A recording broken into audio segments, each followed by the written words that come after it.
Sounds like an anime move. What? Fanatic spin? Fanatic spin! And the other guy's like, I didn't expect that. What do I do now? Everyone dies? Yes! Yeah. We're gonna be hearing everything and looking at him while he eats. It's gonna be a social eating stream. I'll do like this. I do like Kalo when like he eats. Like, I don't know what the fuck he eats, but he'll like get off screen. You'll just hear like, like it's so funny. I'm like, yeah, Kalo's getting down, but all you see is like his head. It's like it looks like he's sucking. He's going down on his own ding dongs. This guys. If you ask about that, I still have my ribs, dude. I still have my ribs. Okay. You still have all your ribs. Yeah, dude. Alright, how's it going, everybody? My name is Kolosalus and welcome to this first episode of Nexus Hurricane, where me and my friend Purple, my co-host, or host actually, we're two hosts. We're talking about Heroes of the Storm. We discussed patch notes, we discussed the current esports situation, but we also try to go in a different direction. Like, we also try to talk about other games and also talk to you guys at the end. We will always have a questions and answers kind of a section at the end. But yeah, how's it going, dude? What's going on, guys? I just got delivered a biscuit. Nice, dude.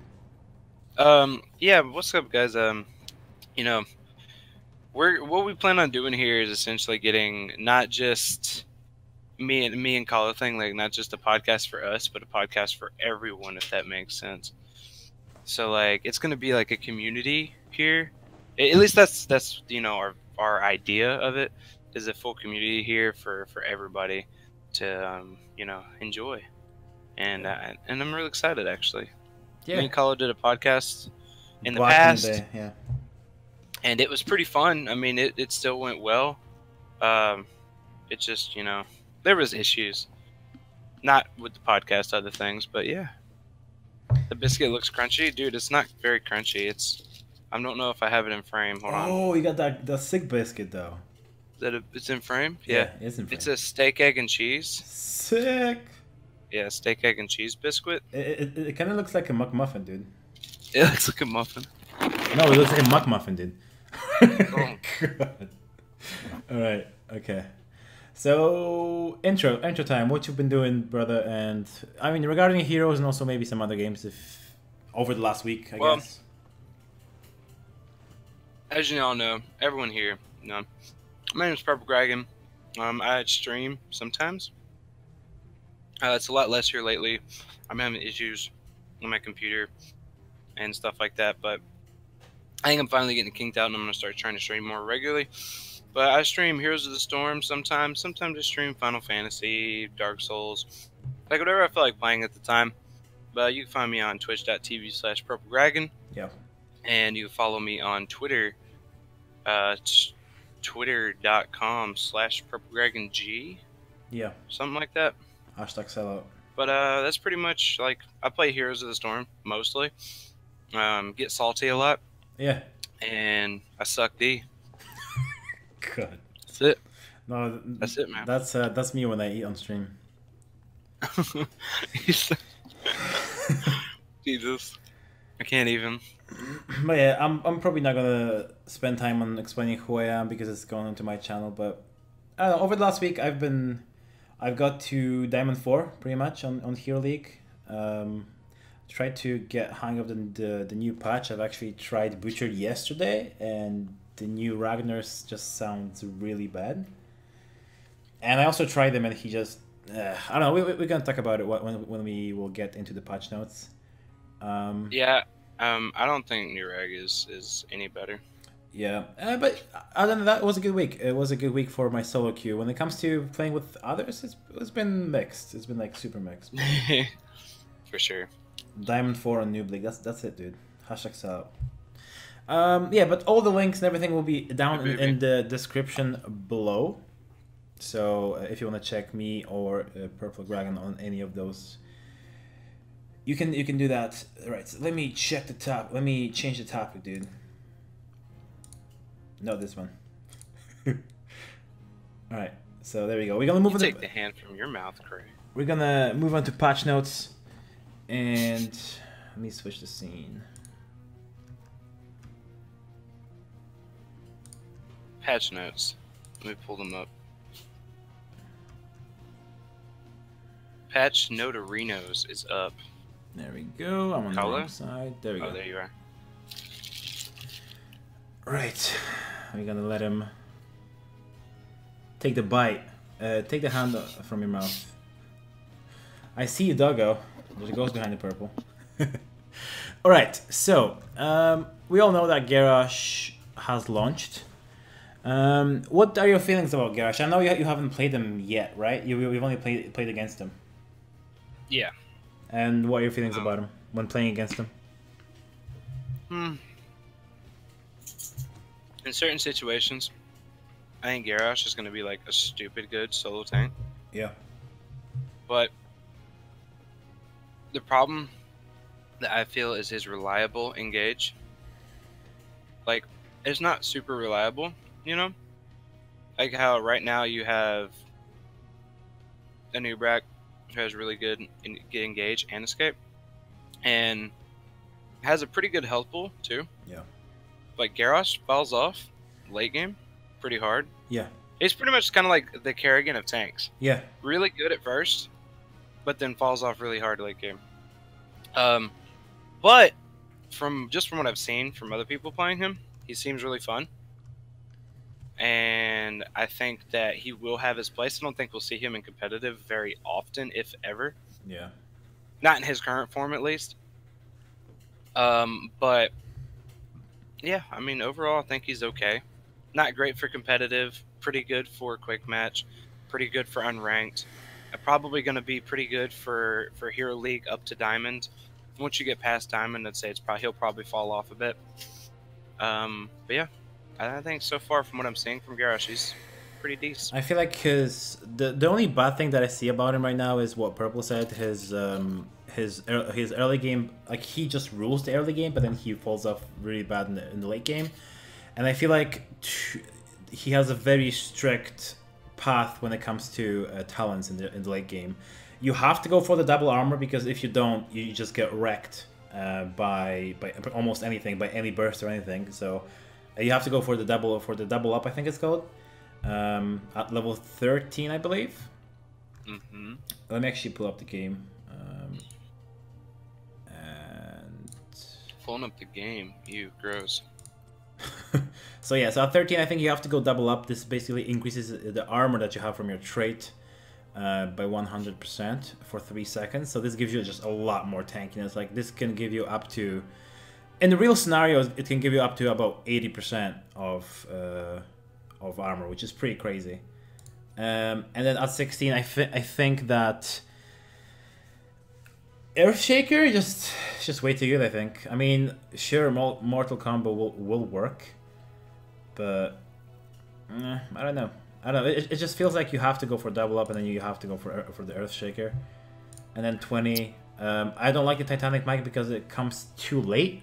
I don't think displacing 2 targets in the late game is that impactful, especially with the amount of escapes that we have. We have Medivh, we have, of course, the Crystal, and just among other, like, D-Shield and everything else, so... On top of that, I feel like, and this goes into the problem with Garrosh, in the late game, if you're throwing 2 targets, you're bringing 2 of them to Garrosh, yeah, which can cause them to collapse on you, yeah, like into where you're completely surrounded and the Garrosh gets burned down. Yeah. And ideally, you look at that and you could say, oh, well, if they're focusing Garrosh, then they're ignoring the rest of your team. But at the same time, it's like, to me, that ability is to solo someone out, to single someone out, and to get a kill. Yeah. Not to try to pull 2 people.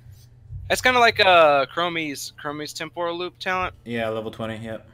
Yeah, 9 out of 10 times you're not going to see anybody pick that talent because you usually want that one person. Yeah. Not multiple persons.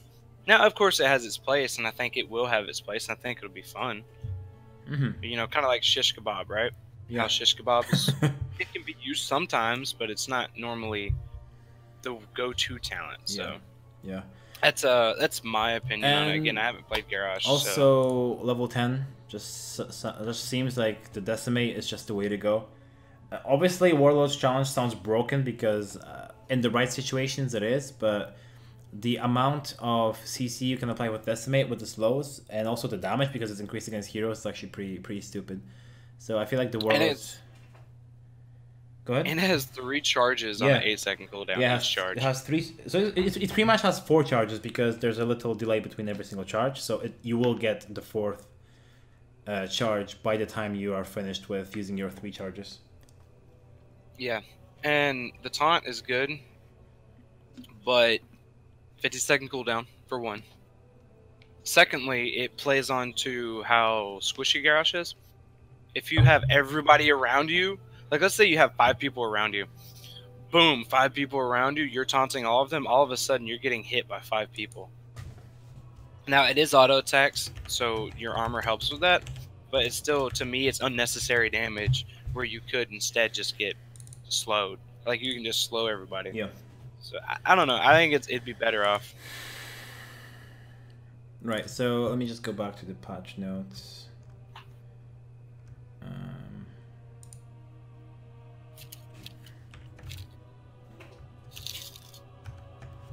So, basically, do you want to go over Garrosh, like his abilities? I guess we could. Armor up is a trait. Garrosh gains 1% for every 2% of maximum health missing, which obviously again makes him a tank. Which I think Blizzard thought that it's gonna make him a solo tank, but you will very rarely see him as a solo tank. I've only seen him once out of like I would say about 15 to 20 games that I saw him or played with him. Okay, here's my opinion on Garrosh solo tank. Okay. I haven't played him, again, but I've played in a lot of games with Garrosh now. Solo tank Garrosh is good. Yeah. It works. But, second, like, having an off tank is even better. Yeah. Right? So, like, to me, Garrosh is not going to be used as a solo tank. And not as much because he's bad at it, but more of right now in the meta we're in and in the way the game is played, solo tank just kind of sucks. Yeah.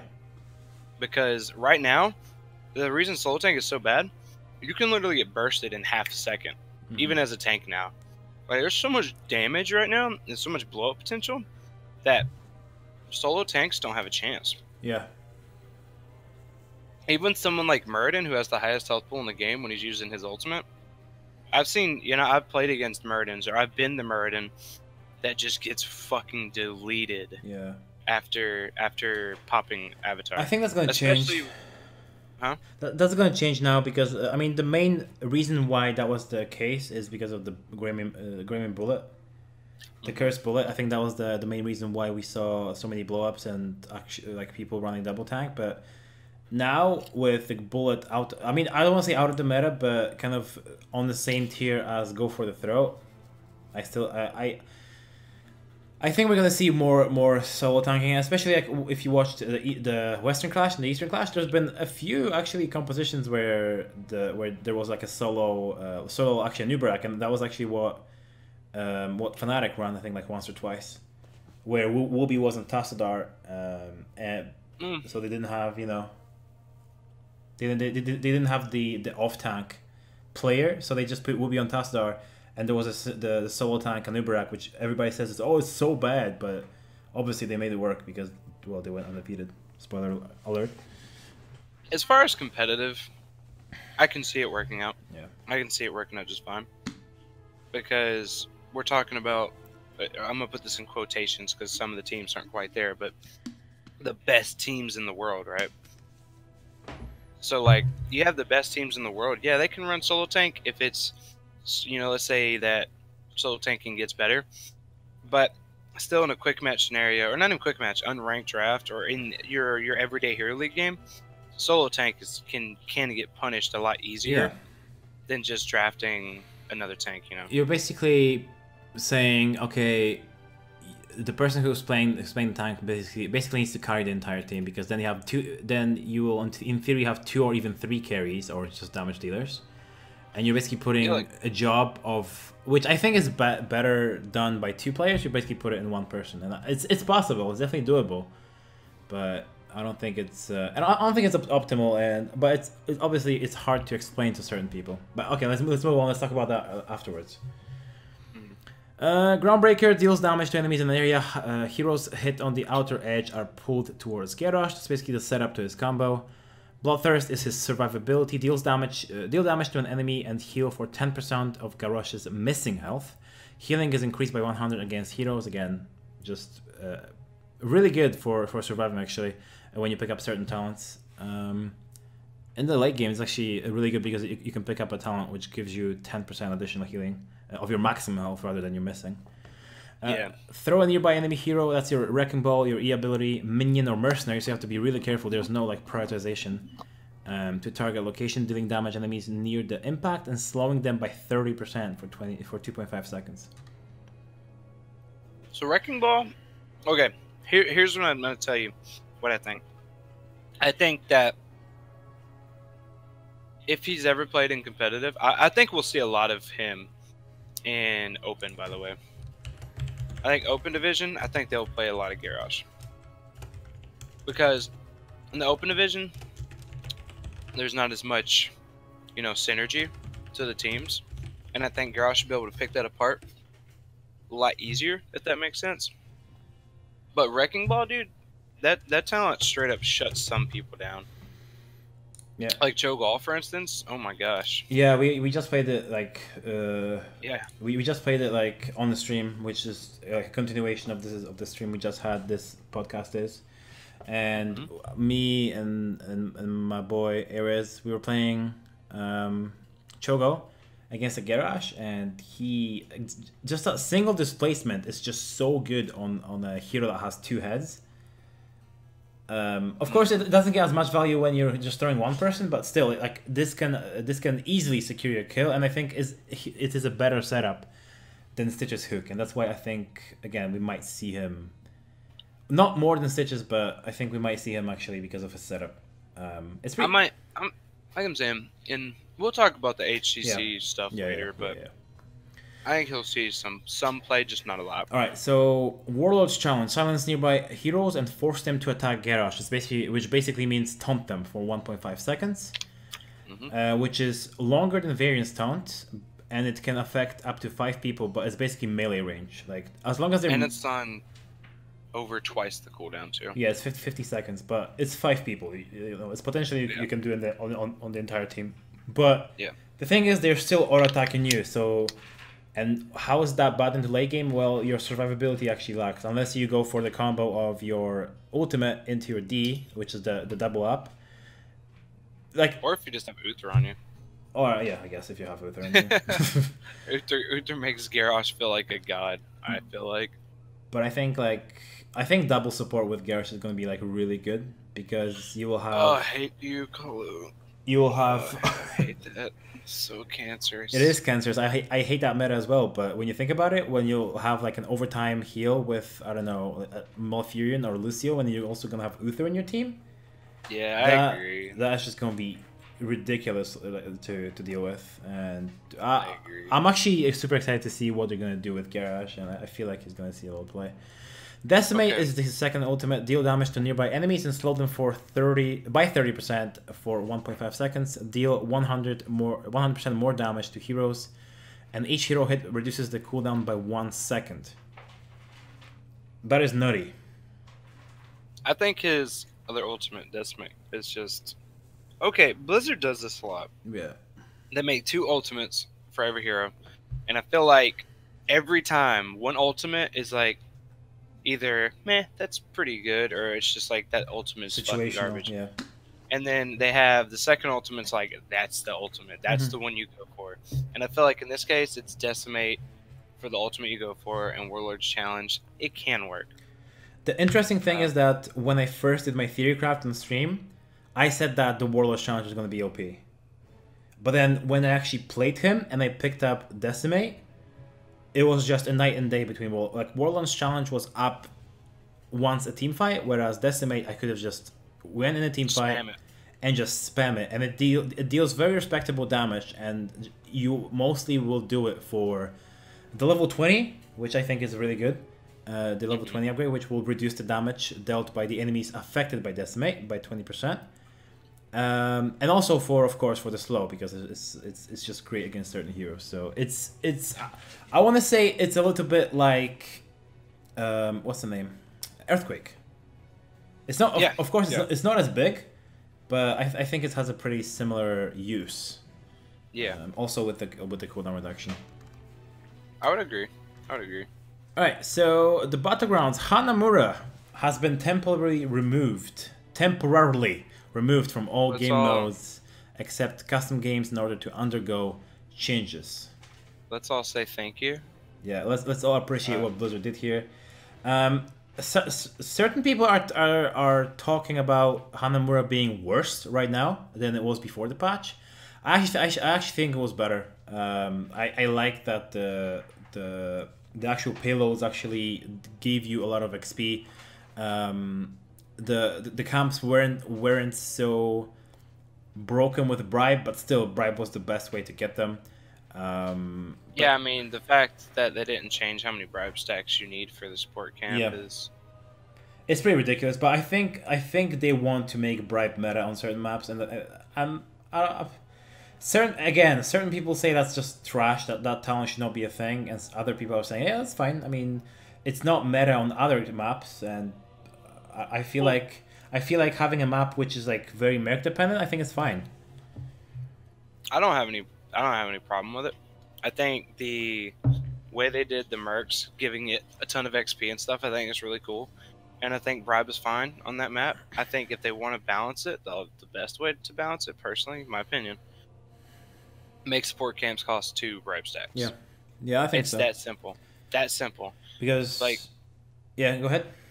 Nova, she needs minion kills, right? Yeah. To get Bribe stacks. So first of all, if you're taking Bribe on Nova, or you take Bribe on Nova no matter where the fuck you're at normally, because every other talent in that tier is kind of garbage. Yeah. But you need to get minions, so she's gonna have to farm for minions if she wants to get the Bribe. And then instead of being able to just walk over and pop 1 Bribe stack and steal your support camp and then go get hers, you know, she has to choose. Like, you have to take 2 Bribe stacks and do it. Or if you really want to go fucking insane, do 3 Bribe stacks. But I think that's a little overboard. Yeah. But 2 Bribe stacks, and then Falstad, same way, you know. He has to use Bribe stacks, Brightwing, Murky. I wouldn't say Falstad is much of an issue, because if Falstad goes for the Bribe, then he has to change his entire kit. Yeah, exactly. You know what I'm saying? So I think with Falstad it's fine to just give him 1 stack. For him it would cost 1 stack, because he changes his entire build and he's just not as useful in other areas. But when it comes to Bribing or Nova, what is it? I don't think they'll do that though. Okay.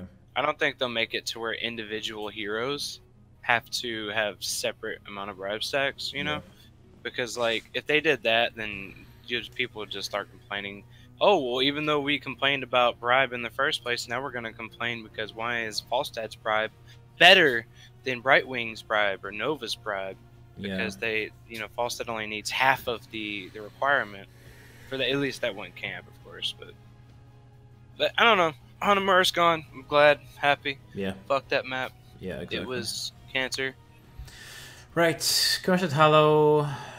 Audio and visual indicators have been added to alert players when there are 10 and 5 seconds remaining on the Raven Lord's Curse. That's actually pretty good, because nobody pays attention to that and they get killed. Yeah, it's got like some dingity dings and stuff. Yeah. It's pretty cool. It actually freaked me out the first time I heard it, but yeah, it was kind of spooky. It's pretty loud.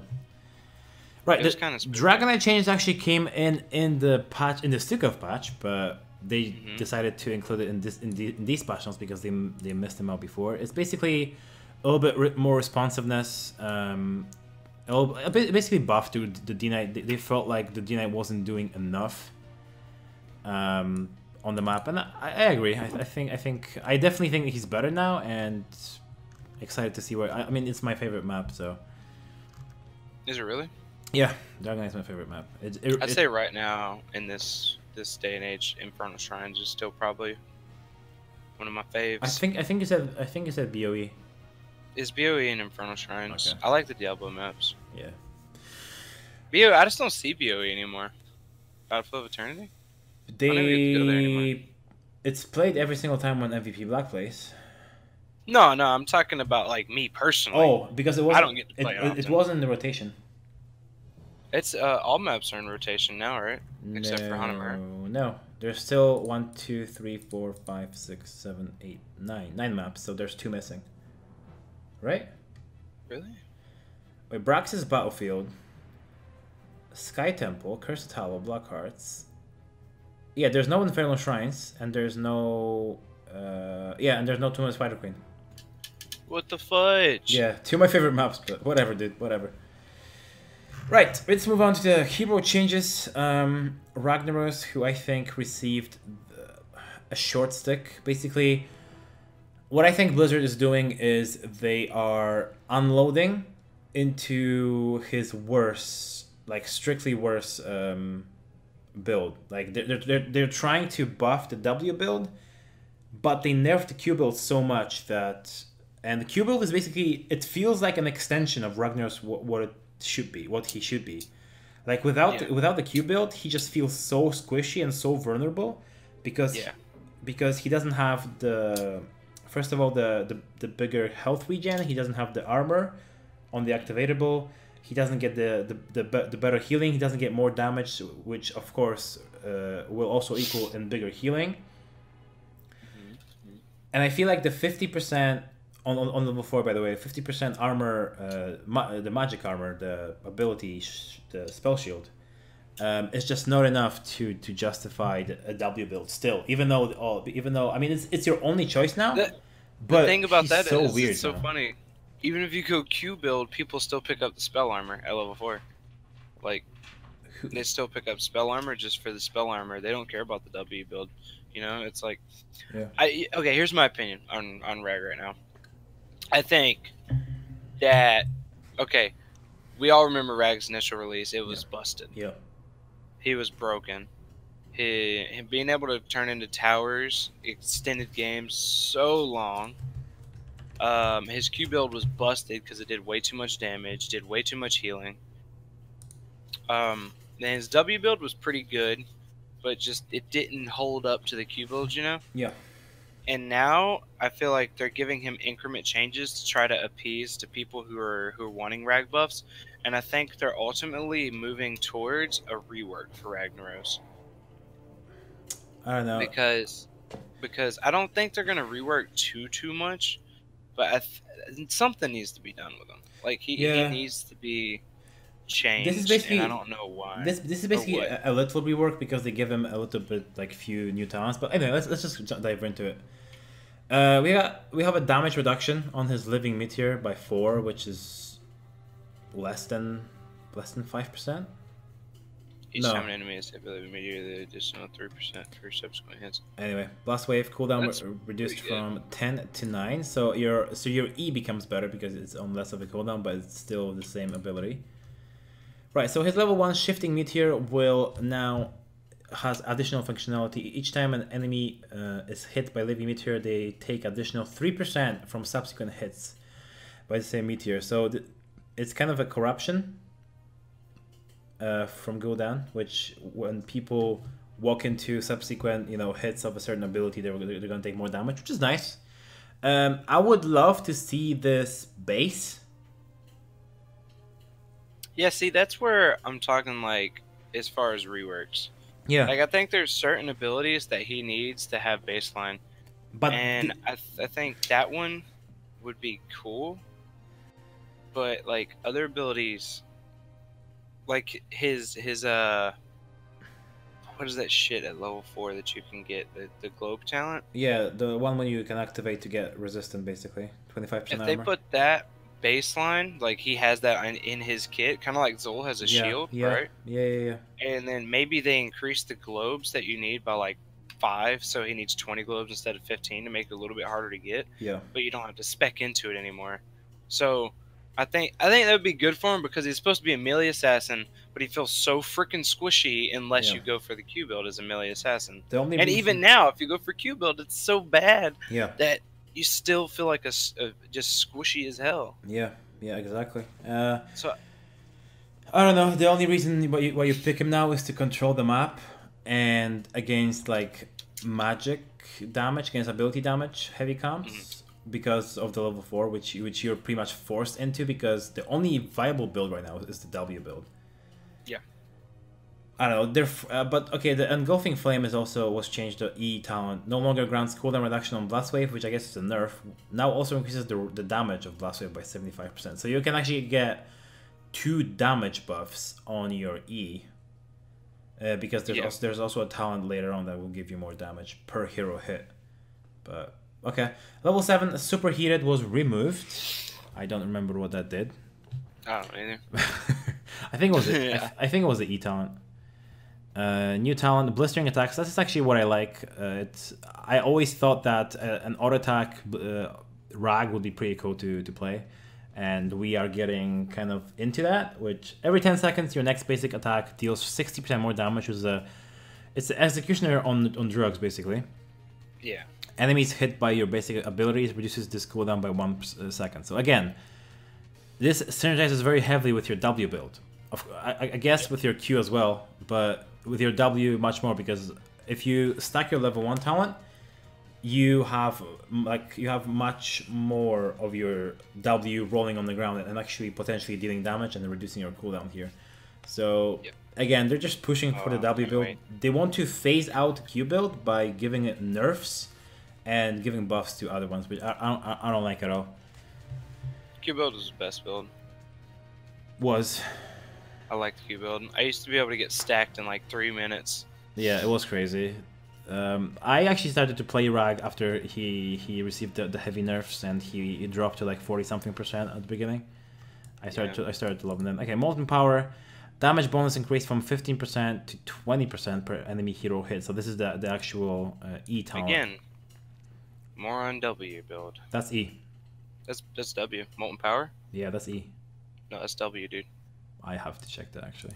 It says it right there next to Molten Power, dude. Oh yeah, it says W. Yeah, you're right. you ain't wrong. Bonus damage increased from 15, but again, like I think this is just way too good to pass up. Accentuates more on the W build. I feel like the blistering attack is just way too good to pass up though. I agree. I'm just saying like they're going even more on W build. Like it's just they want to push that W build out there, and I understand. Now, can I go over the next change because it's my favorite? No, wait. It's my favorite. Yeah, Molten Power is the... I had to check it, dude. I had to check it. Alright. Go ahead, dude. Alright. So now, all you fucking Lava Wave users... Sorry, that was aggressive. Lava Surge, the cooldown has been reduced from 10 seconds to 30. Well, the cooldown reduction has increased. OMG. Yeah. So now, you're going to have 2 Lava Waves 30 seconds faster. Holy crap. That sounds OP, dude. OP now. Yeah. I don't know. It used to deal way too much damage and they nerfed it. But I think... They nerfed it hard. Every single situation where you play Rag, Smash is the way to go. Smash doesn't do as much damage anymore, but it's a stun. Yeah. It's a large chunk of damage to... Like, it's a good follow-up. Yeah. It's a good follow-up. Right, the Butcher, who was actually a pop stomper, like apparently my win rate against him is like 80%, but apparently in like quick match, quick play and unranked and the low level hero league, apparently he was just unstoppable. Apparently with like a 60-something% win rate. So even in Grandmaster and Master, he had like a 60% win rate. Yeah, so Butcher up until this patch, what happened was you pick Butcher. And you go to offlane and you just stack up from minions up until you get it. Like the payback from getting kills was not worth risking your own life because you would lose 10 stacks if you died. But you would only gain 5 from a kill on a hero. But when you kill minions, it was just 1. you would get one stack per minion. Right? Yeah. Yep. So now they made some changes to make him a little bit more like less punishing for the deaths, and you actually have to roam between lanes and try to get kills if you actually want to stack up quickly. The crazy thing is that you can actually stack up in something like 3 minutes now. I've seen people stack in 3 minutes, and they basically just face roll the game afterwards. But that's only when the enemy team just feeds, because now kills, or they have Murky or Vikings or anything like that. So basic attack damage was lowered. Of course, he always hit like a truck, and this reduction is not going to change that. But basically, it adds up to the same damage at the end, because they increased the bonus that you get from the final bonus that you get from the quest. So meat required to complete his quest is increased from 125 to 200. So that's a big hit. Damage bonus per meat stack decreased from 1 to 1/2. So when he's stacking, he will get less damage, and also it rewards the maximum stack. So again, they're trying to push you to kill heroes, because meat dropped by enemy heroes increased from 5 to 25. So potentially, when you kill 8 heroes, you are fully stacked without even killing minions.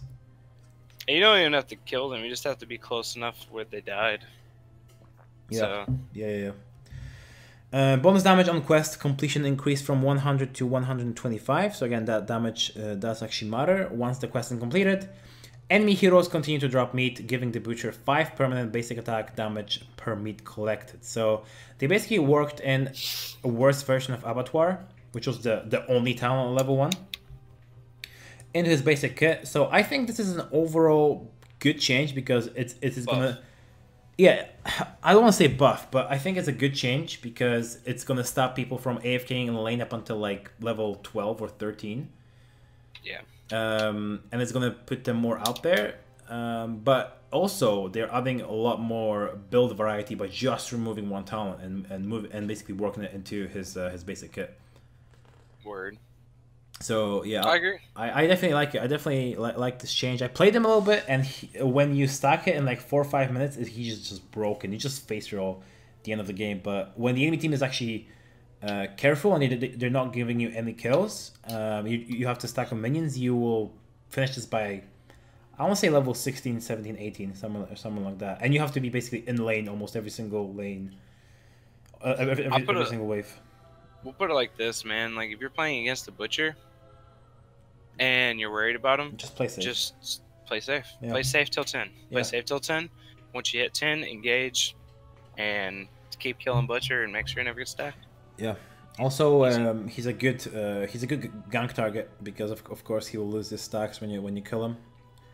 And obviously, when you kill him, you take him out of the game for a few seconds, which removes, An immediate threat. Yeah, immediate threat from the game.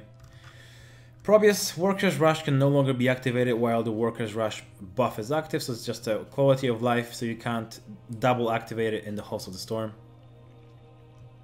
Feels good. Oriel, just a visual change. Oriel's resource bar will now glow when at maximum hope. You've played Oriel today. Did that help at all? Oh, yeah, actually, that is really nice, actually. Okay, so there you go. Especially whenever you have a bunch of hope and then you're being silenced by Stukov and you can't use it. But you see a full glowing bar of hope and you're like, I want to use my hope, but you're silenced. So, yeah, feels fucking bad, man. Okay, Diva. Instead of preventing Diva from moving during defense matrix, this talent now adds an additional 50% slow. If you guys didn't know, diverting power increases the area which your defense matrix will cover.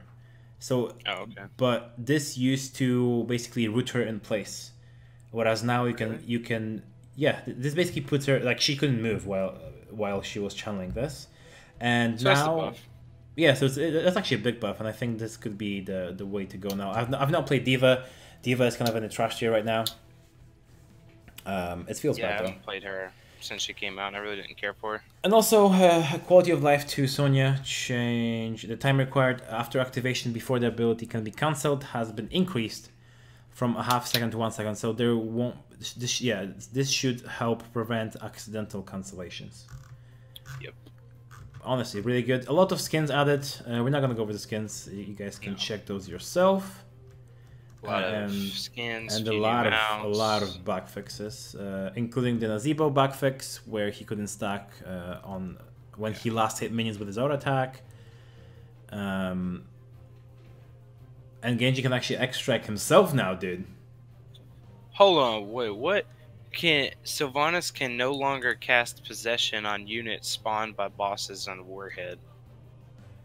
So Sylvanas used to be able to. Sylvanas used to be able to possession those little bugs. Yeah, that's insane. That's. I mean, it's a long cooldown for the bug because he basically explodes right after. But that's funny though. All right. So, what are your overall thoughts on the patch, on the hero, and what are you thinking, dude? Butcher, I think he fits. Okay, here's what I'm gonna say. Not a buff, not a nerf. Didn't really change him too much. I feel like Butcher plays more like the Butcher should play now. Yeah. Like I feel like the Butcher, in Diablo 1, for anybody who played the Butcher, they know that extremely thematic first time you go and encounter Butcher. Like you're in the, you're in that zone and you walk in the Butcher and you just hear fresh meat, and then this fucking dude charged. Like it was actually kind of scary. Yeah. Right. Like, it was really grimy and, like, it was so cool. But then in this game, Butcher's like, okay, I'm going to kill some minions until I'm stacked up. Then I'm going to hit real hard. Yeah. See, now he does, like, actually have to go and kill others and find meat that way. Yeah. That's the best and fastest way to stack them. And I like that. Probius change doesn't fucking matter. Because Probius isn't played anyway. But I guess for people who play Probius, it's good. Oriole's change is actually pretty cool. I like it. Like I said, I played it, and if you take that talent that shows you, or that you get bonus hope or whatever whenever you have a full bar, this actually will help you a lot. Yeah. Because you'll know exactly when you have a full bar hope, so you can go ahead and pop it. Yeah. Diva changes are always good, and then the Whirlwind change is just nice quality of life, and I think that the new skins are dope. Yeah. So we shall see how much Garrosh will impact the meta. Again, it's a little bit too early still to say. We still have to. I think next time we go into HGC, he'll be. Yeah, he should be available. He should be available then because we have a bye week after the Eastern Clash, so he should be in the game, in the actual tournament build of the game. And I would like to see him be played. Yeah. Just if anything, here's who I want to see him play for 100%. I want to see Breeze. I want to see Breeze pick up Garrosh, because if there's any tank player that I think who could show some ways that Garrosh can be good, it's gonna be Breeze. I want to see either Breeze or Justing pick him up. Yeah, 100%. What I also think is that. Well, to finish up with my thoughts on the patch. So yeah, I'm definitely excited to see where Garrosh goes. By the way, Breeze streamed a lot last week, and he did play a lot of Garrosh, so that was pretty cool to see. That's good, man. So there's a big possibility they will play him, but I'm kind of sad about the patch. Ragnarus getting the short stick here. I mean, they're trying, but it feels like their designers do not recognize what was the strength of Ragnarus, and they are trying to force people to pick W build. I agree. I don't like it at all. The Butcher change is nice. It makes him more vulnerable because he actually needs to go out and get stacks rather than just being lazy bastard in the lane. I don't really care about any of the other changes besides Sonya. I like the Sonya change. I was actually a victim of that because I like to spam my E whenever I try to whirlwind. But yeah, I'm also happy about Hanamura leaving. Nobody, I think, is gonna cry about that. Thank you, Blizzard. It's about damn time you listen to your community. And yeah, I'm definitely excited to hear what you guys think in the comments below. So, I mean, and of course in the chat and also in the comments when you watch it on YouTube. Yes, I would like to go ahead and drop that now. Before we get into the next part, if you see there on our little layout, questions is at the end. So if you're listening here and you have any questions throughout the podcast, feel free to ask them now, Yeah. and then we can get to them later. Yeah. Or you can save your questions, and once we get to that point, you can ask your questions, or even just comments if you just want to say something about the patch notes, and that's pretty much going to be our interaction. Yeah. At the end is going to be a full interaction with you guys, because we're not ignoring you. As you can see, we've been responding in the chat to you guys, so we're not ignoring you. We see you. We're trying to test some things out and do some interactions later on, to where we're not having to stop Yeah, I mean, all the time. You won't see other podcasts do this. Yeah. I'm talking about the bigger podcasts. I'm not talking about Yeah. the smaller like us, but I'm talking about Town Hall Heroes and stuff like that. I know it's a kind of a call out to them, but they do not do any questions. They do not if it's a donation, sure, they're gonna read the donation, but they won't take any questions from the chat at all, almost. Which I feel like that's something that I want to do, Yeah. because I feel like it's like I said, this isn't just mine and Carlos. This is our podcast. This is us all as people talking about something we're passionate about, something we care about, and we want your voices out there too. So if you have any questions, like I said, feel free to ask them throughout the podcast, and we'll get to them later. We're gonna go back and read them in the questions section. And Right. if anything, I'll just copy pasta them, and then we'll do it like that. Yeah. Anyway. So we've got next one. We got Western Clash / HGC. Of course, the Eastern Clash is going on right now. Not too excited about that. I actually have both open right now, Western Clash and Eastern. I actually have my predictions. I want to talk about the Eastern Clash just for a second. Let's do that later. I want to talk about the Western Clash first. That's fine. Or do you want to? That's what I'm saying. Or do you want to do that real quick? Or do you want to do that right now? We can just talk about the Eastern Clash really, really quick. All right, there we go. Cool. So, Eastern Clash. I've been watching a good bit of it. I haven't watched all of it, of course, because it starts at like 2 o'clock in the morning for me. But right now, CE, I think it's going to get kicked out next round. They're going against MVP Black, and it's not as much that I think Black is just the best of the best, which I mean they're showing to be. Yeah. But it's more that CE is a late game team, and I feel like MVP punishes really hard early game. Yeah. So they're gonna fall. L5 versus Tempest. I mean, who knows? Tempest apparently is looking pretty good. Tempest. So what happened in that series? I didn't see it, but I watched the VOD because I was curious how the fuck that happened. Basically, what MVP did was they got tilted after losing 2 games in a row. But they lost the first 2 games because they pretty much ignored the fact that they're playing against another team. They basically banned generic heroes rather than target banning. So they did the Roll20 thing. They did the Roll20 thing, and it bit them in the ass again. And then they actually started to ban the good heroes in the game 3. Oh, sorry, in game 5. But it was too late. They were already tilted. They were already too far. Basically into their head that this is actually a very good team, and what we're gonna do, or just tilt getting to. I don't think Rich gets tilted, but it's mostly Reset and Test that mostly get tilted in the entire team. But on top of that, just to close out, talking about Eastern, because I don't really have anything else to say about it, but L5 hasn't lost a game yet. Yes. They haven't dropped a single map. They are the same as Fnatic. So maybe they're trying to do the good old Fnatic never lose sweep. I don't think it's gonna happen. They have tough opponents in front of them.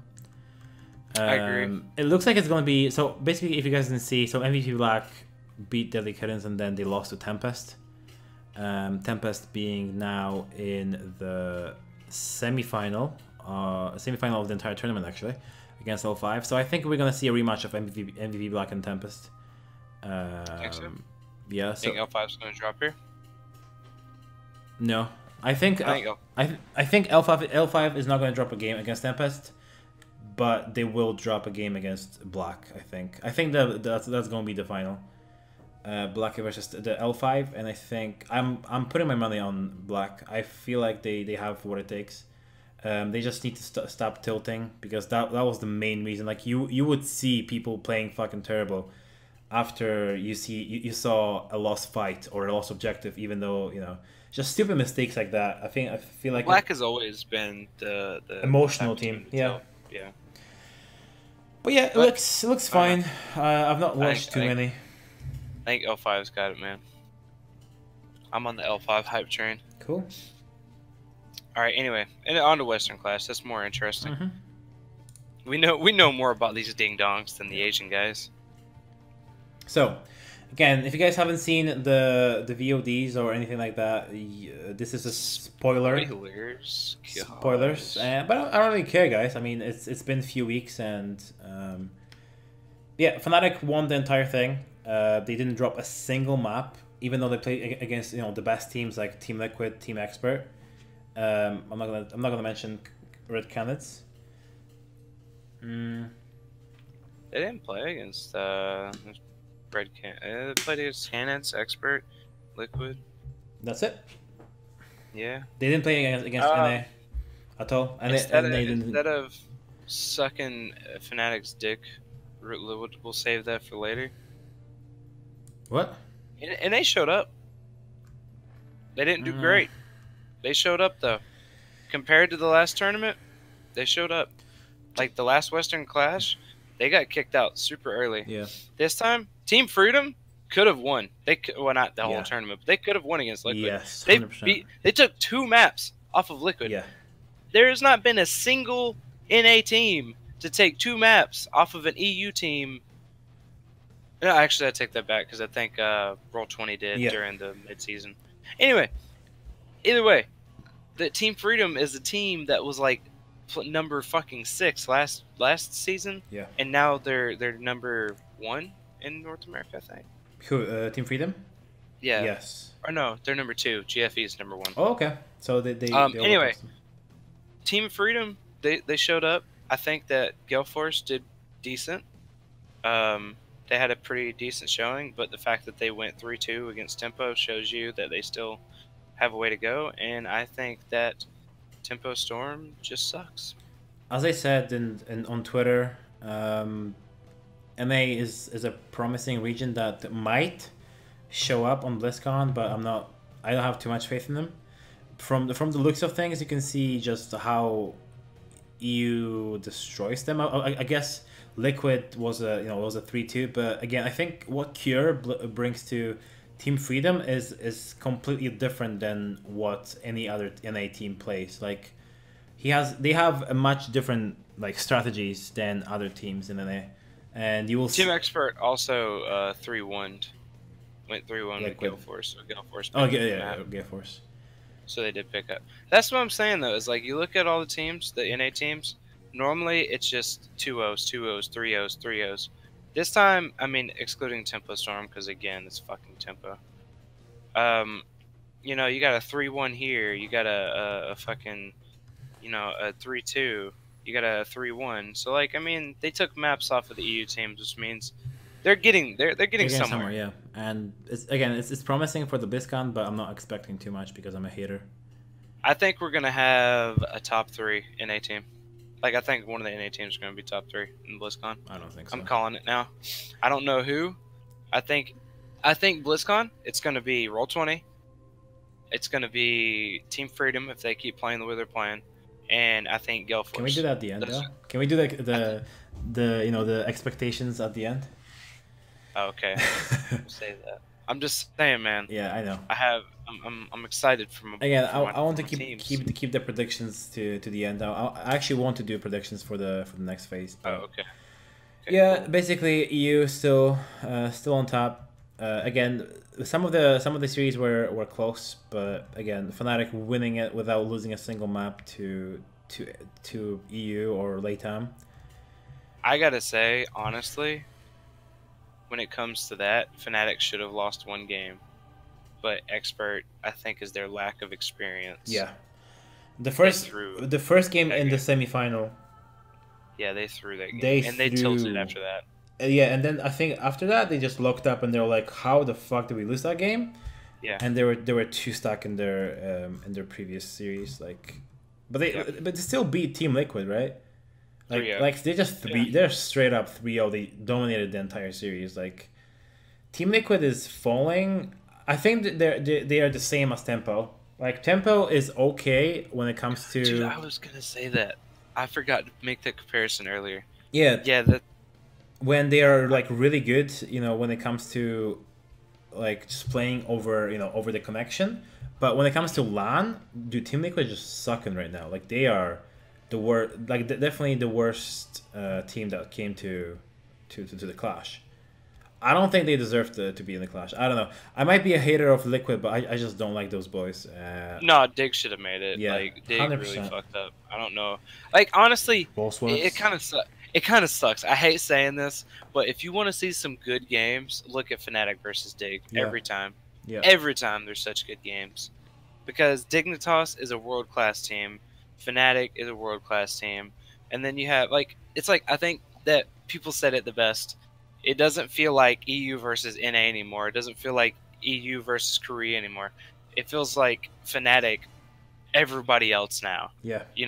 Like Fnatic just seems like they're on another level, and I think people are really overlooking it. Like, yeah, these players are freaking great. Yeah. They're really good, but on top of that, they've been together for like a year and a half. Yeah. So they've been together for a long time. They have the trust. They have they're all real life friends. Yeah.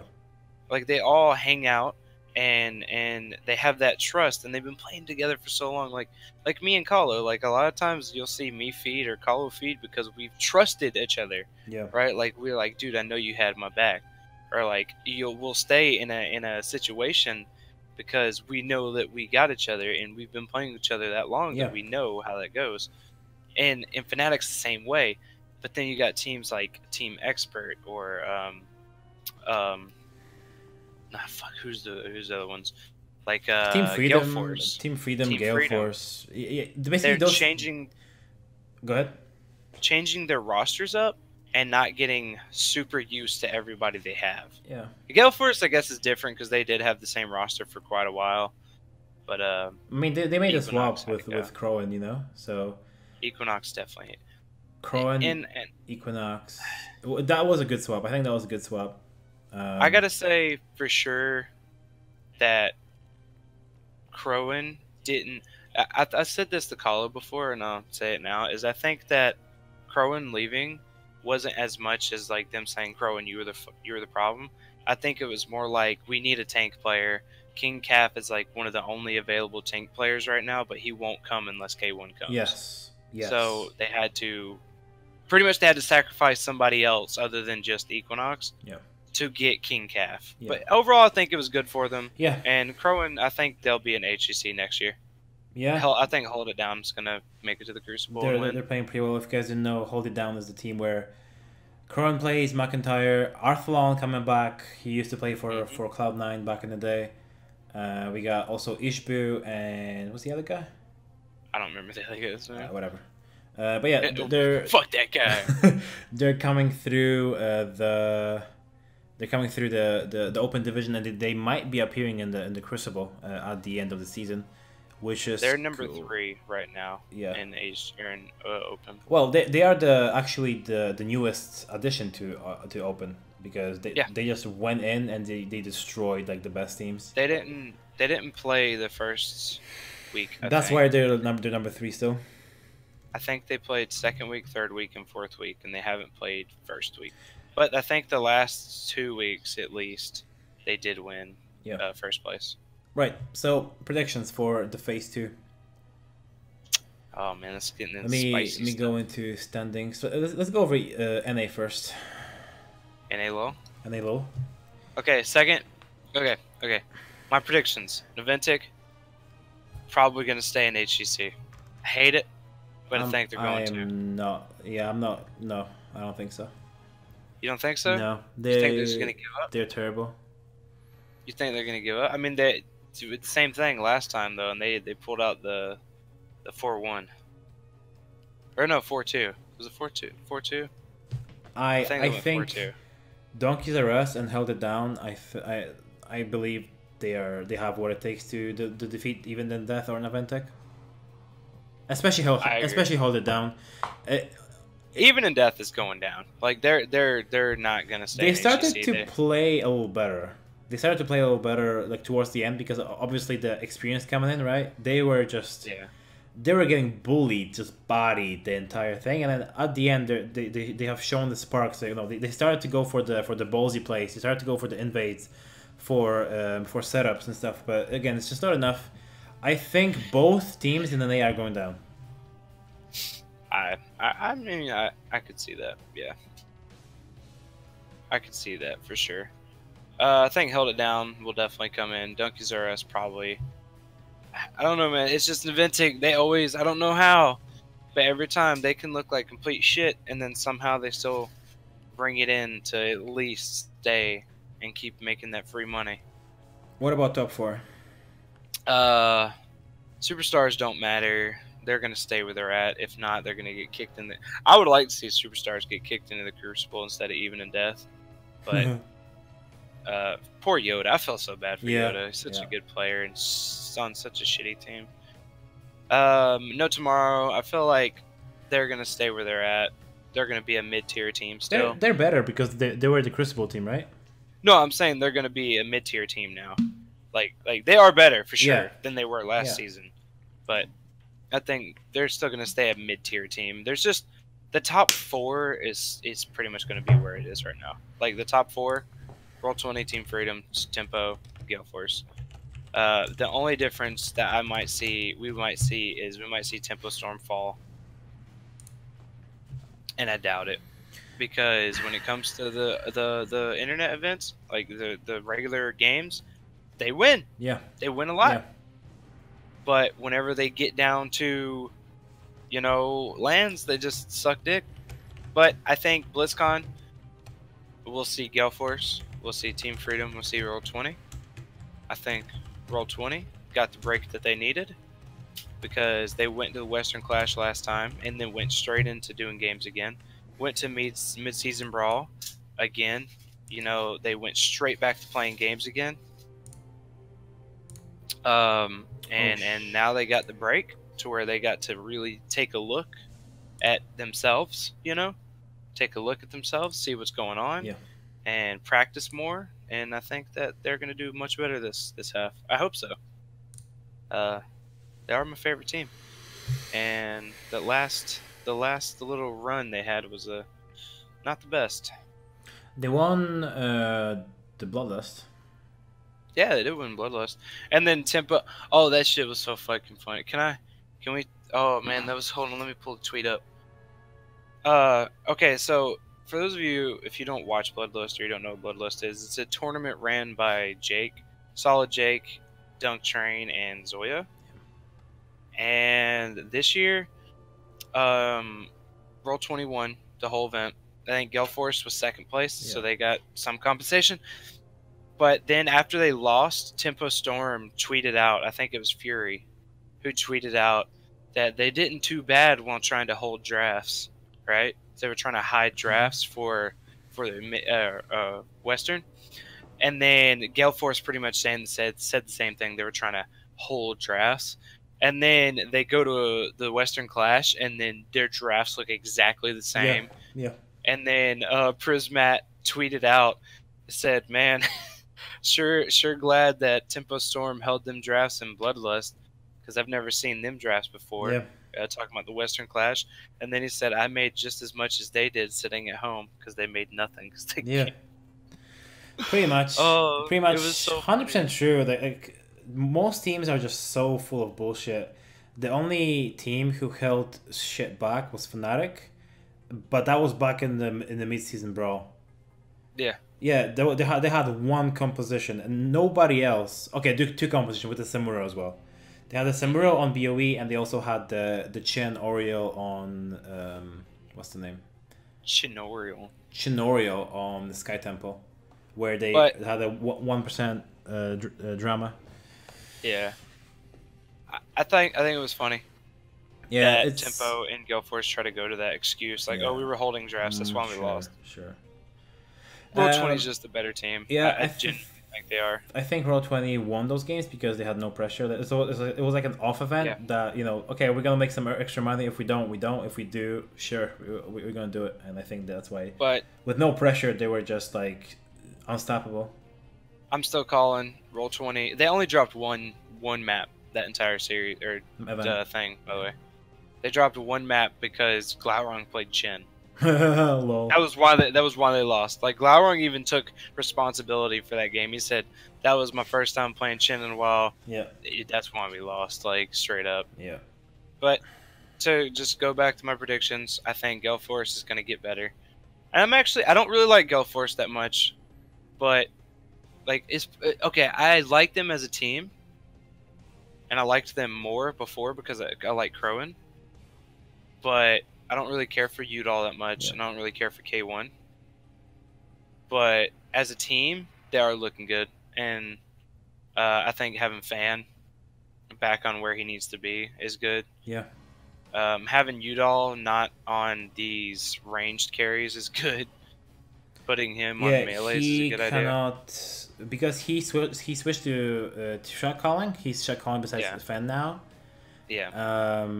When you shot call as a carry, you have a very different point of view than a tank or at least an off tank. So it was a good change. I still think his shot calling is not ballsy enough. I feel like they need to abuse the opposition much more. Yeah, they need to punish more.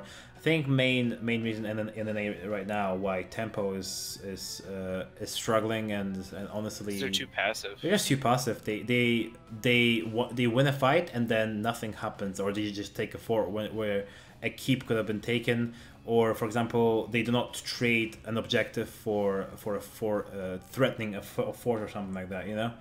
Like that's why I think that we'll see Roll20 and we'll see Team Freedom do so well at the BlizzCon is because they're two teams that do punish. See, they do play aggressively. It was funny because during the mid-season brawl, you saw Roll20 punish a lot, but when it came to the off season, as into the actual season, they started to get into that passive mentality as well. Yeah.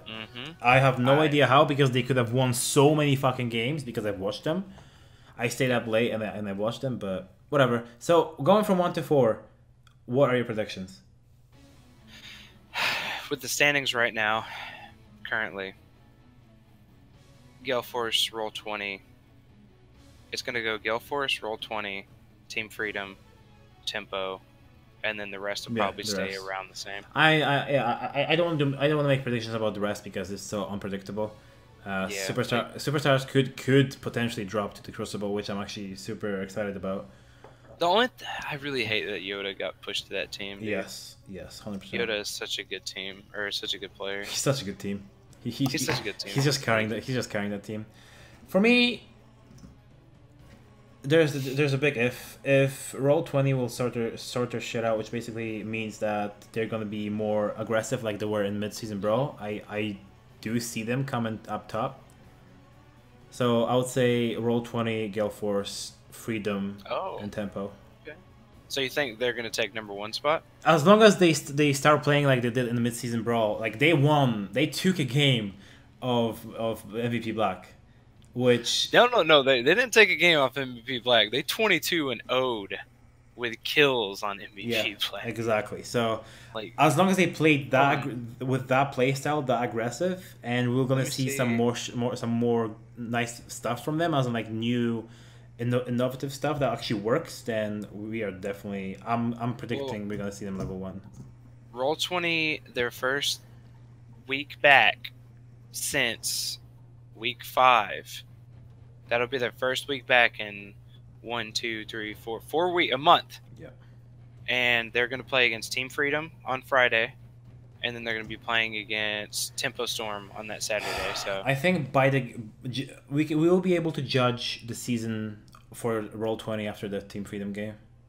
Yeah, but I think it's a little bit ballsy of you saying they're going to be #1 though. I think they'll be #2. I think Gale Force, if they keep advancing the way they are, they're probably not going to drop any more games.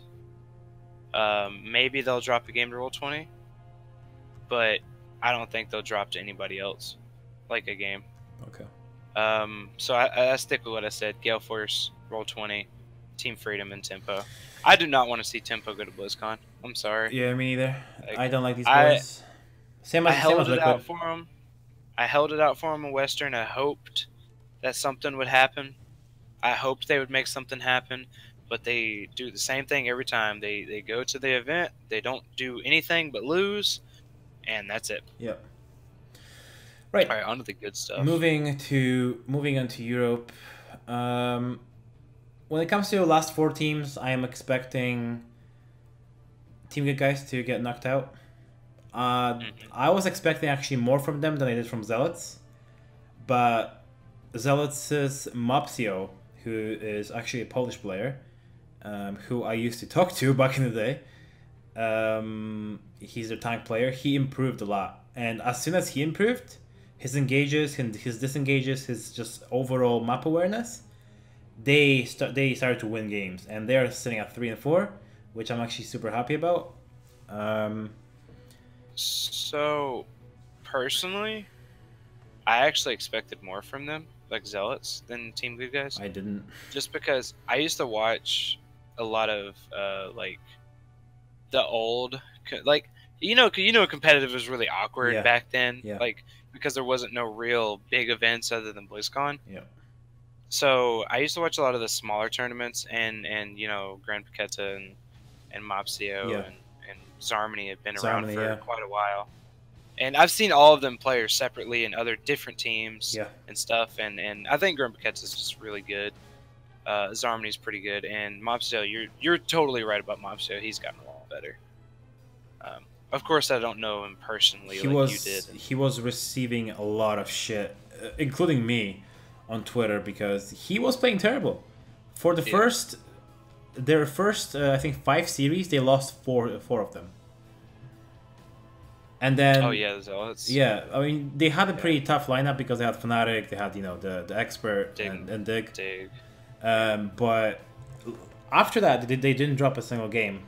So I mean not a game, they didn't drop a single series.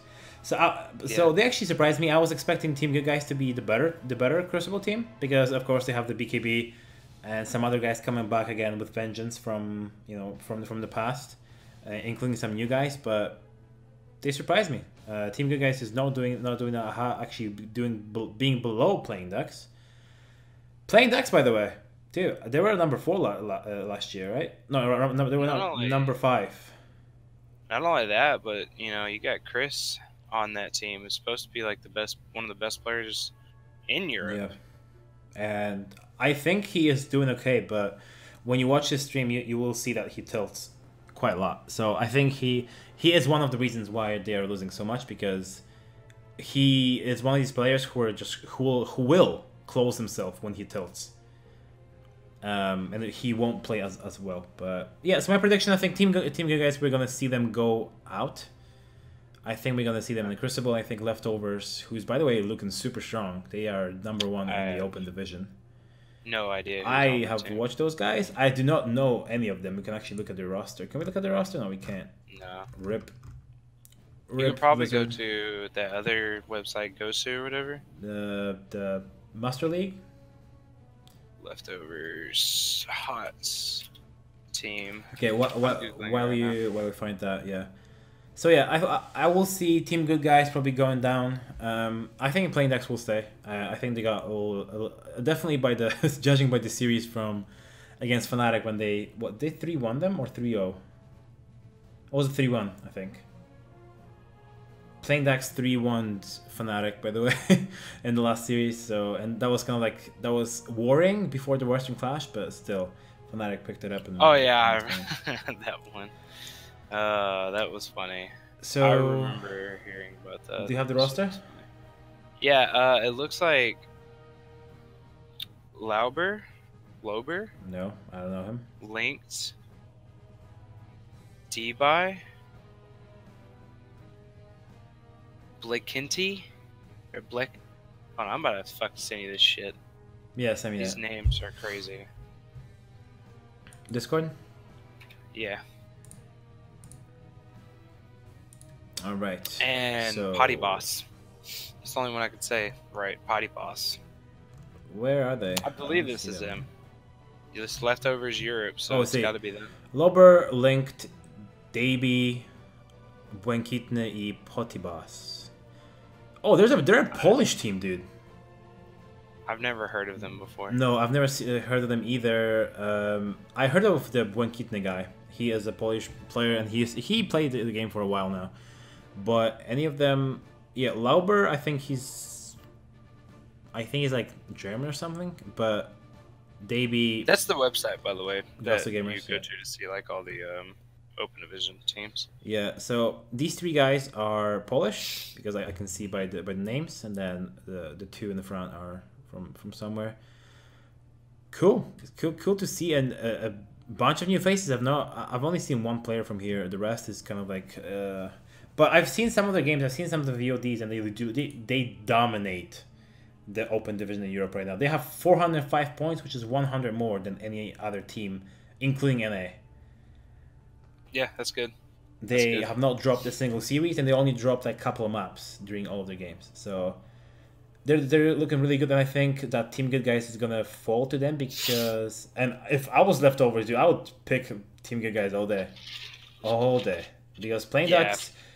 They are not a strong team, but they're super unpredictable. Like they have some of the drafts are just like super unpredictable. But anyway, now here's my question: do you think the bottom four will change? Do you think Tricked will fall? Do you think Zealots will fall? Tricked was actually playing super well at the beginning of the season. They were like 2-0 or 3-0. I think they're playing really, really well right now. I think Alex the Prodigy finally got the carry, dude. Yeah. He's starting to do much better. He's a pro. Yeah, but I don't know. Stopping with the jokes, I think the first four, what we're going to see is Fnatic, Expert, Dignitas, Liquid. I agree. I think Liquid to me is a lot like Tempo. Yeah. They're disappointing to watch. I hope they're going to just get worse now. I hope that other teams will just overtake them right now. They are just a bunch of people who are just stagnating in the current HGC, and I don't want to see them anymore. Bunch of ding-dongs. Basically, bunch of ding-dongs. So again, Fnatic, Expert, Dignitas, and Team Liquid. That's the first four I'm predicting.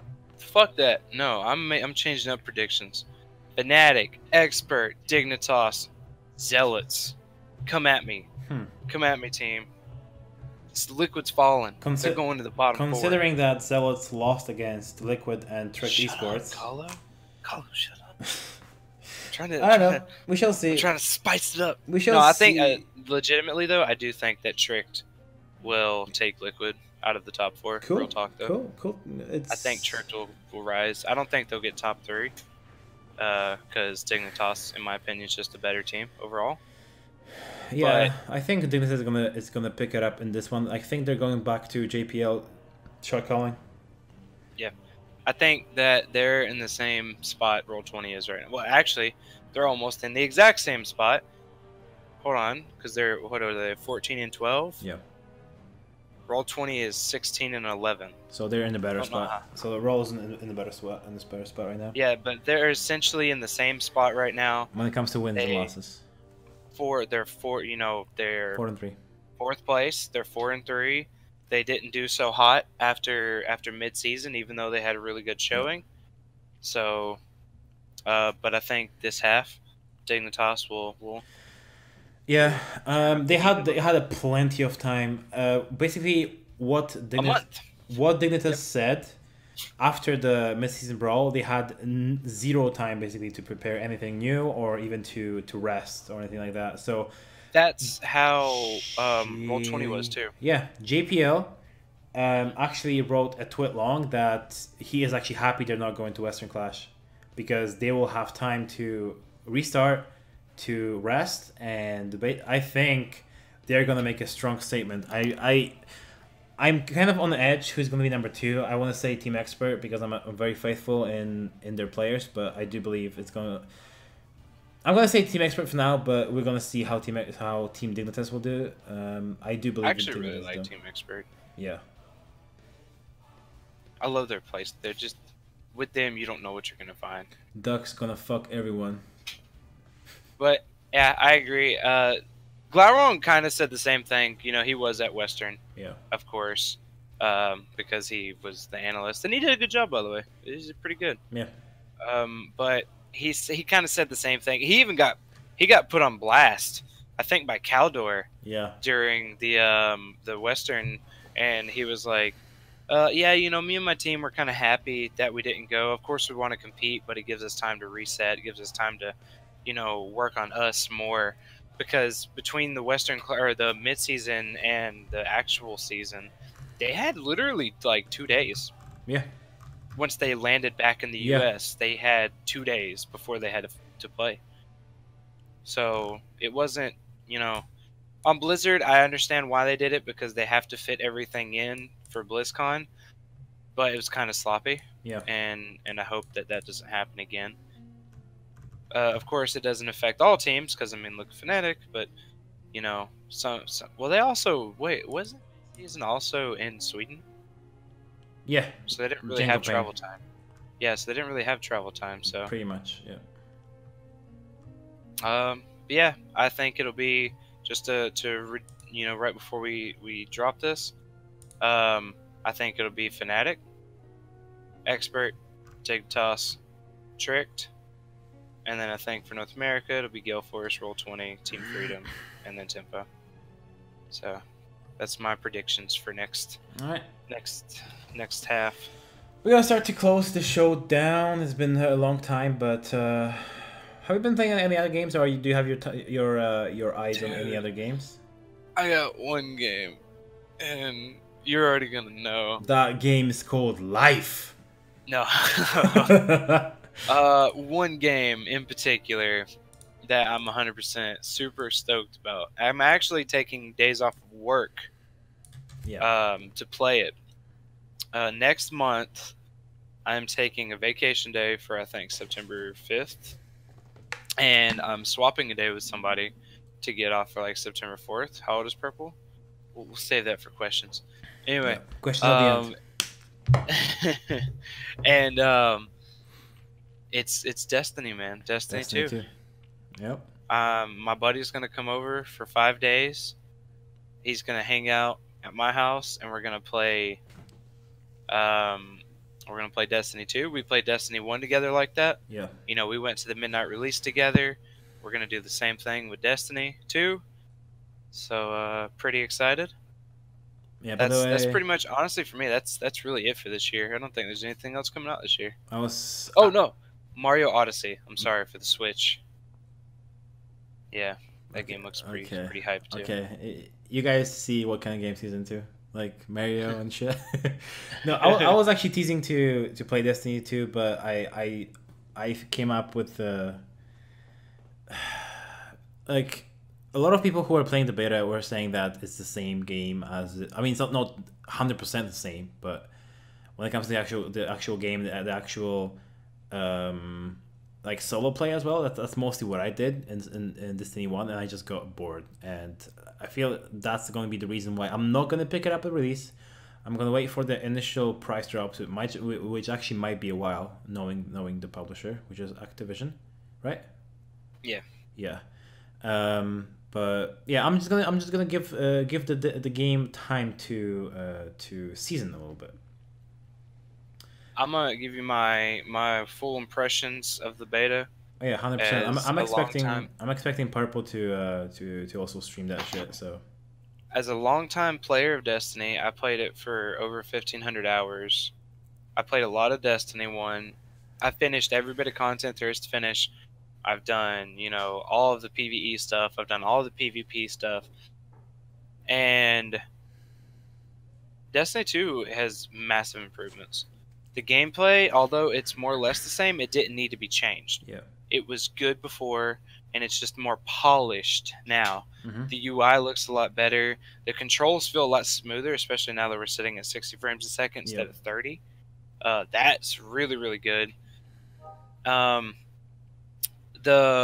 a lot of really good quality of life changes, but a lot of it, like, people who are saying that the game seems like it's pretty much the same, or it's going to be just as bad, or it's going to flop, just based off of the beta, don't necessarily know what they're talking about, because the beta didn't feel the same. If you play Destiny 1, then you will know that from the beta, the story alone already seems 100 times better. because that first story mission that by the way, you had to do it Mm-hmm. in the beta. It was about 20 minutes long, depending on your personal skill level and stuff. About 20 minutes long, and it was so good. Like they said, there's supposed to be like 50 something cutscenes in Destiny 2. So they're really homing in on the single player campaign, which also doesn't have to be single player, but the single player campaign, which is going to be hopefully really good story. I'm hopeful, but I do understand where you're coming from. Like as somebody who has played the game alone, it's extremely boring. Destiny 1 was. Destiny 2 should be better for solos because they're putting more matchmaking into raids. They're putting actual matchmaking into raids. Like they're helping you find out or find parties to play with in the raid. And like I said, story should be better, and hopefully they'll do some single player things that aren't just it's not just so focused on being in a group. Although I think it is a game better experience with friends, you do have some players who want to uh, who want to do single player stuff. Yeah, yeah. So again, I was hyped about the game, but then I heard again it's pretty similar when it comes to that. So I'm just gonna lay back a little bit. I'm gonna give it time. Basically let it simmer a little bit. Like I And said, for me as a fan, and as Cray would say, apparently fanboy. fanboy. I understand 100% why you're waiting, and I suggest you wait. If you don't have anyone to play with, Yeah. I suggest waiting anyway. But I got no friends, dude. I'm also going to tell you that more than likely the people who are saying that the single player aspect and stuff is the same, again, they don't know what they're talking about. They probably didn't even play the first fucking game. Like, Cool. Yeah, sorry, probably. dude, I mean, I know it's completely different. Like, it's way different, man. Yeah, I see what you mean. I see what you mean. Well, for me and for the stream, two games I'm really looking forward to this year is first of all, Middle Earth: Shadow of War. I love the shit out of the first game, Middle Earth: Shadow of Mordor. That game was ridiculously good, and it looks like the second installment is gonna be really good too. But recently, there's been a reveal that Warner Bros. Are putting microtransactions into the game. And what's disgusting is that that's actually becoming a standard in video games. But I think I want to touch up on that maybe in some other other podcast, because it's already running for almost 2 hours. So We're at an hour and a half right now. Yeah, hour and a half. So, but yeah, that game is going to be really good. Again, you don't need to buy any of this stuff. Like they said, you will still be able to play the game and get all the same stuff that you get from the actual pay to win stuff, but it just makes you better.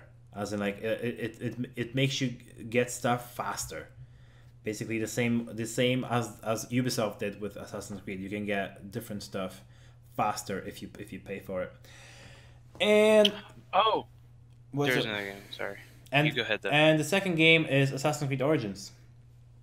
That's another one. Okay. I was super skeptical when I saw it on E3. The new when the new like fighting system they showed off is more like it's more like a mash them up.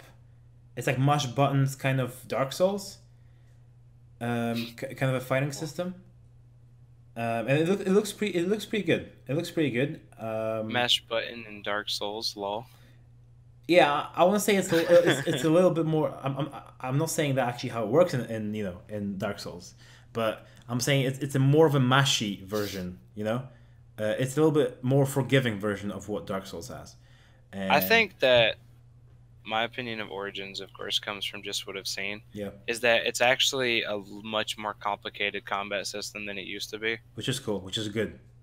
Because before, the combat system never changed, by the way. Throughout all the games, pretty much stayed the same. But you pretty much just blocked and parried Yeah, and that was the combat system before. The only thing that you did is you held up the parry and then you pressed You counter. counterattacked. And that's all you did. They changed it in Black Flag, which by the way is their team that made Black Flag is making this game. So in Black Flag they changed it so you are a little bit more on the offensive. You weren't just stuck in counter doing everything. You were a little bit more on the offensive, but it was still the same shit. You counter strike when somebody attacked you, but on the other side you were just mashing X button. Yeah. Just to plow through the wheat, which were the enemies. So I'm actually really excited about that game too. Yeah, and have you seen the graphics and just like the overall the sculpture, the pyramids, the everything? It just looks so clean. I'm gonna tell you this though. Don't buy that game on launch. So good. Okay, don't buy it on launch. Don't buy it on launch. I'm gonna pre-order it probably. I wouldn't, dude. For PC, I would give it time. I'm not even joking. I know. Ubisoft has a very, very bad, and even Korea, Korea in chat says, do not buy it. I do not trust Ubisoft, but I don't know.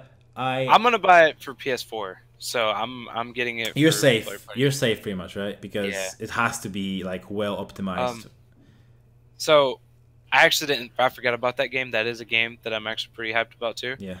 But a game that not many people know about, I guess for good reason, Knack 2 is coming out. Oh yeah, Knack of course. Was the original PlayStation 4 launch title that was supposed to replace Jack and Daxter and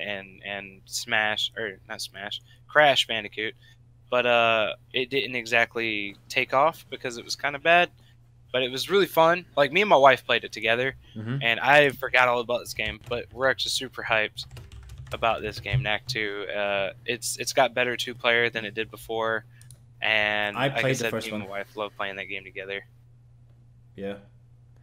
I'm going... Aries is saying I'm going for Absolver. I've not heard about that game, but we might research it for the next stream. And then, for me personally, Mario Odyssey, of course, looks really good. I have a Switch, so I get to play it, and I'm excited. How can you say that with a straight face? You have a Switch. Dude, I love my Nintendo Switch. Actually, better yet, babe, where is it? I have it. Oh, it's over there. I'm not gonna go get it. It's way over there. He's not gonna get it because he's in his underwear. Okay, fine. I'm gonna go get it now. Right back. I told you it's underwear. No Monster Hunter fans here. I need Diamond back. Oh, is it like a fighter, kind of like a Mortal Kombat or Street Fighter? Is it like that, Iris? Here it is. There it is. There it is. The cringe machine. It's my Nintendo Switch. It's so cool. I like it. Oh my god. The gamepad comes off and shit. That's crazy. Yeah, you take the controllers off, like. Yeah. And you can play it without them. Oh, it's so cool. Yeah, that's it, man. I like my Switch. I'm excited for the new stuff. Yeah, exactly. I think Korea says it all. There aren't any good games for it. Yeah, as in like amazing games for it yet. Have you ever heard of Legend of Zelda, Craig? That's gonna be Game of the Year this year. Sorry, but you're wrong, dude. I played. Okay, whatever. It's the only game worth buying right now, but you know that's neither here nor there. Yeah. It may not be the only reason that I bought a Nintendo Switch is to play the new Legend of Zelda game. Leave me alone. Again, another game I'm really excited to see is the new Need for Speed. Carlo, can I time out? Can I time out, Craig? No, man, no. Oh, okay. Have you played the game? Have you played it at all? I mean, if you haven't played the game, your opinion doesn't matter. Sorry. Okay, we need to finish up this section, then we'll get to the next section, and then I can talk shit. Again, another game is that I want to see is the new Need for Speed. Apparently, it's supposed to go much more to the roots where you'll be able to just pimp out your car, and also it's going to be like super heavy on story as well. So I'm super excited about that game as well. But again, it's one of these games I won't be getting at launch, but I will eventually get it, maybe like for Christmas or something like that. Christmas time. Does that mean Are you low key dropping that on me so I buy it for you for Christmas? Yeah, that's Wait, it. how does that? How That's would that it, work? dude. How would that work though? You would Because if I, you would I would probably have buy to a purchase. code. I'd have to purchase a European code, right? No, no, there are global ones. Oh yeah. So you want me to illegally buy one from like G2A? No, I don't I want you. guess it's not illegal. I don't It's want. just I illegal. What the fuck? they're just shady. They're shady, man. I don't want you to buy anything, dude. I'm not asking I for don't any care. I'm games. going to. I'm gonna buy you. Ding dong. No. I was gonna say I'm gonna buy you a tampon because of that Mario game, but Oh, that's rude, dude. that's rude, dude. I know there's a lot It's of. okay. I'm gonna stream it. Oh my god, no, the cringe. Yep. I'm gonna stream it, dude. I just have to 'cause be you're like saying the only fuck person in the world who doesn't like Mario games. No, actually, I don't care for Mario games, but this one's like it's going back to Mario 64 and Mario Sunshine, where it's an open world Okay. game, and that's what's exciting. The normal Mario like 3D, 2D platform stuff, it's meh to me. But this one, I'm going for it. Cool. All right, let's move on to questions. Questions, comments, concerns. We're gonna talk What about gray? some other games again next week. We're gonna maybe touch up on what maybe just like review what we know about a certain game next week. We're probably just gonna both choose a game and just go in depth in that business. But yeah, questions. So we had questions about our age, right? Yeah, I think so. Yeah. Why are you gonna finish this shit? So are you saying or when? Oh, okay. I see how it is.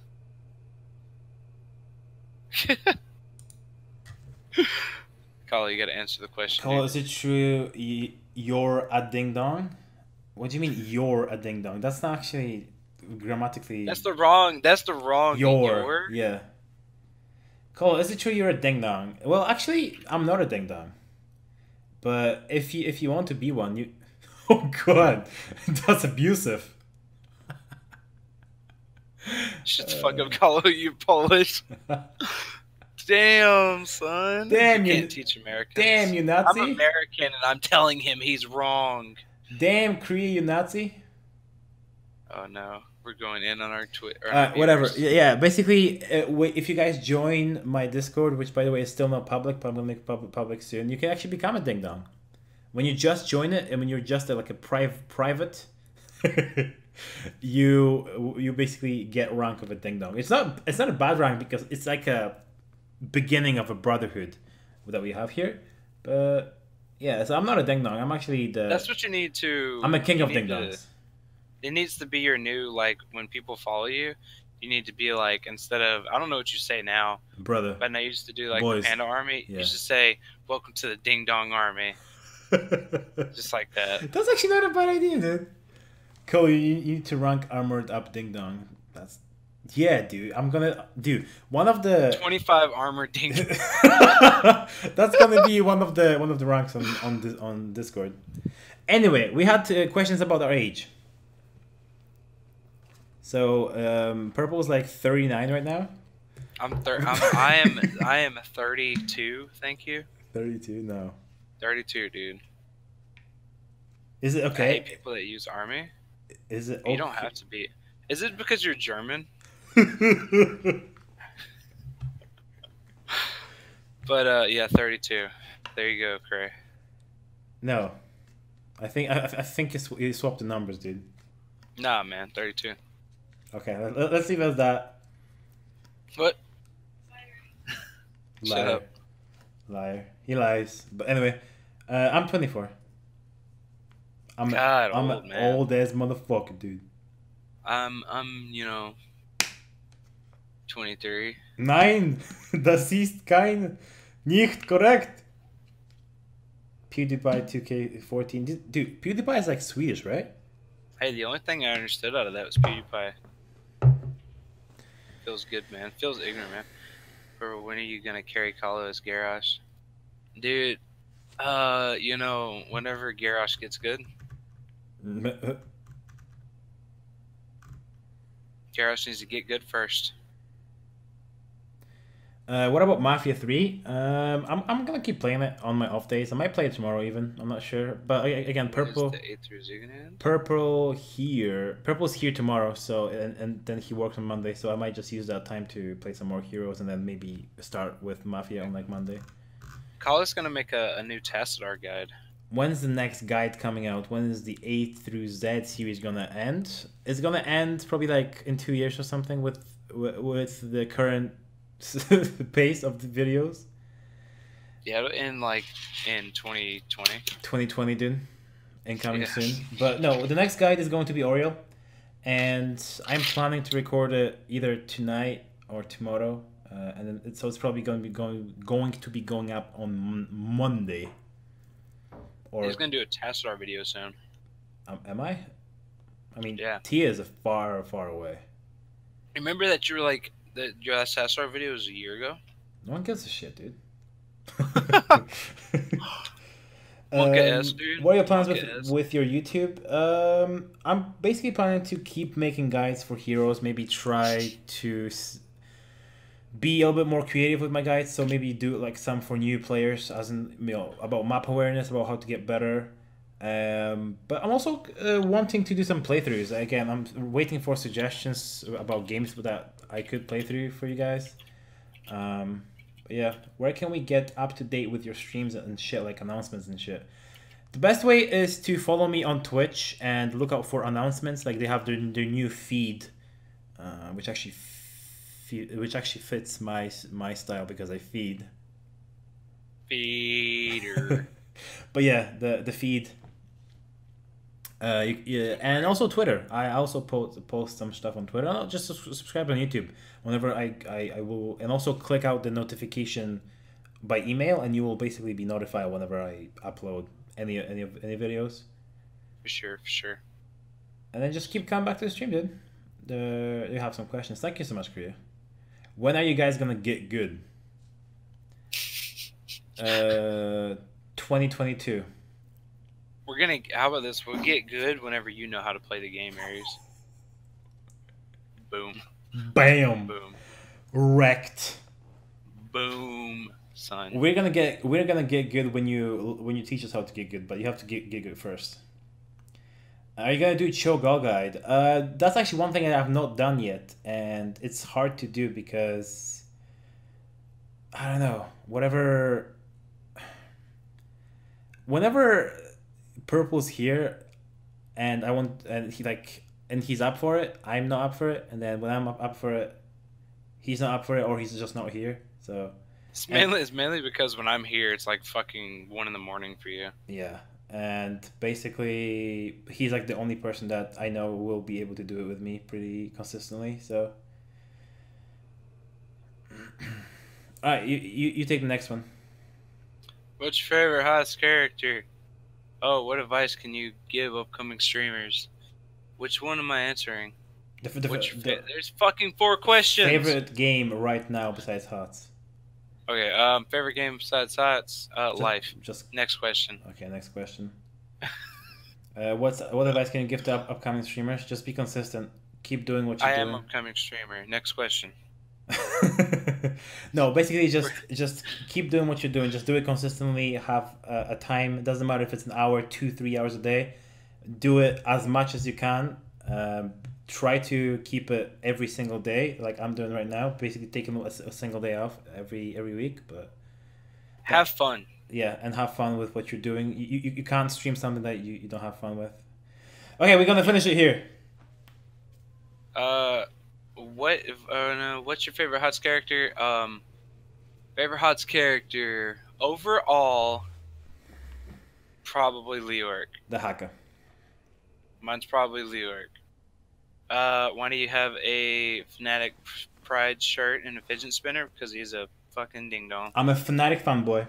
What are you guys fans for competitive HOTS? None at the moment, but if I get invited to a team, I might. But what I basically want to do is I want to focus on my streaming on YouTube first, and then I might do, and then I might go into competitive once that's all sorted out. Why is such a ding dong, and how much armor does does Purple have? 100%. Dude, he's immune. Yeah, dude, a fidget spinner. If you guys didn't know, you get this for free from Fnatic store if you order anything above $50. So go ahead and order a Fnatic fidget spinner. No, dude. Like no sellout here. I'm just saying. Again, Fnatic is not sponsoring me, so I'm not gonna sell out for those guys. Alright, that's gonna be it for today. Thank you so much, Fnatic's life, Fnatic's love. Roll20's life, Roll20's love. But yeah, thanks so much for being here. We really do appreciate all of you just dropping the questions and just being here. Buying Roll20 gear. Isn't that what you ordered? Yeah, I did. Yeah. Anyway, we might showcase that off next podcast. Also, drop us some suggestions in the comments. What you guys want us to talk about next besides HOTS, of course, because there probably will. How did you feel about this? How did you feel about the way we structured it? Exactly. Did you like the structure to be different? Did you like the scenes? Did you like the conversation? Maybe we droned on too long about some things. Yeah. But I mean, that's what a podcast is. Yeah. But maybe you want us to be more specific with what we talk about, or maybe maybe just topic suggestions. Maybe we covered too much and it was way too long. Just tell us any of the feedback you have. This is our first episode, and we have a long way in front of us, hopefully. Yeah, man. All right, thank you guys for watching, and we'll see you in the next one. Peace.